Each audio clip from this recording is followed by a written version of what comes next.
Today, we're going to be looking at an integral that looks impossible, but if you do a couple things that make it, a little bit more simple, a little bit of algebra here and there, it actually becomes very, very doable with the most simple u substitution.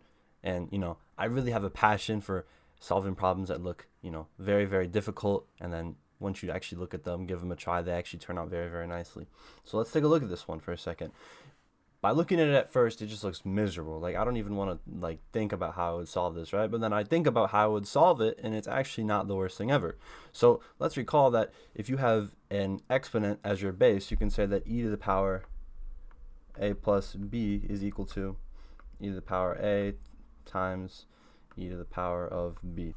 So what can that tell us about our integral? That can tell us that we can rewrite our numerator, right? So instead of e to the x plus tangent of e to the x, it's e to the x times e to the x tangent e to the x. So let's do that. So this is just going to equal integral e to the x times e to the power tangent e to the x dx all over cosine e to the x, right?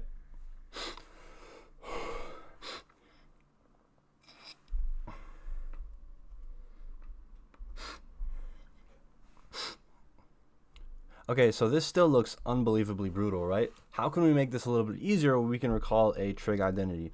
1 over cosine of x is equal to secant of x, right? So you can write this as our numerator, e to the x times e to the power tangent times 1 over cosine squared e to the x times dx, right? So what it tells us is that we can simplify this. We can simplify this cosine squared e to the x of just secant squared e to the x, right?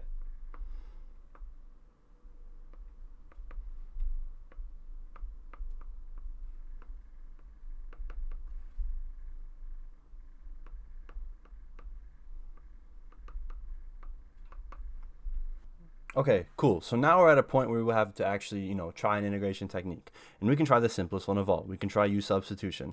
If we're going to pick our u, we're going to pick something that's like ugly and inside as usual, right? That's how I love to teach it. I'm going to say u equals tangent e to the x. And now watch how this whole integral is just going to collapse.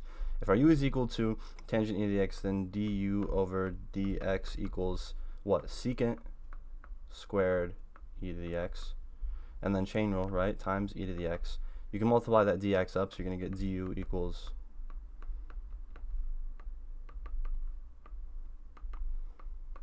cool, right? And to make this substitution a little bit simpler for you guys, I'm going to rewrite this integral because multiplication is indeed commutative. So what that means is that our integral can actually be written as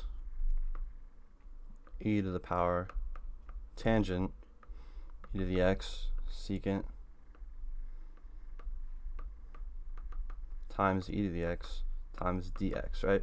And now we do our whole u substitution just to see the substitution in action.